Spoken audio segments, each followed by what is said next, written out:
बातमी विद्यार्थ्यांच्या संदर्भातील आहे। उष्णतेच्या लाटेचा धोका टाळण्यासाठी राज्यामधील शाळा आता सकाळच्या सत्रामध्ये भरवण्यात येणार आहेत।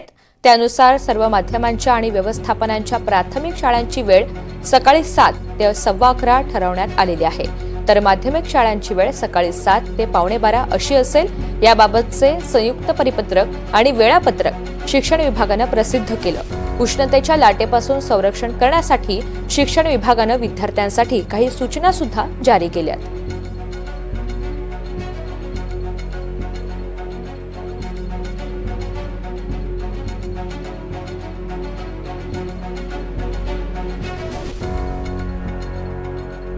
प्राथमिक शाळांची वेळ सकाळी 7 ते 11:15 असेल।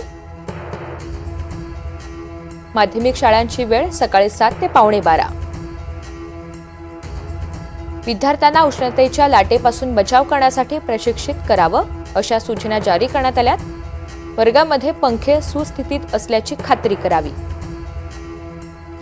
विद्यार्थ्यांना थंड पाणी उपलब्ध करून द्यावं। टरबूज, खरबूज, संत्री, द्राक्ष, अननस, काकडी, कोशिंबीर खावे। स्थानिक उपलब्ध हंगामी फळं आणि भाज्या खाव्यात। पातळ, सैल, सुती आणि शक्यतो हलक्या रंगाचे कपडे घालावेत। डोके झाकण्यासाठी छत्री, टोपी, टॉवेल आणि इतर पारंपरिक साधनं वापरावीत। उन्हामध्ये जाताना बूट किंवा चप्पल घालणे। उन्हाळ्यामध्ये विद्यार्थ्यांनी मैदानी शारीरिक हालचाली टाळाव्यात। उन्हात बाहेर पडणं शक्यतो टाळावं।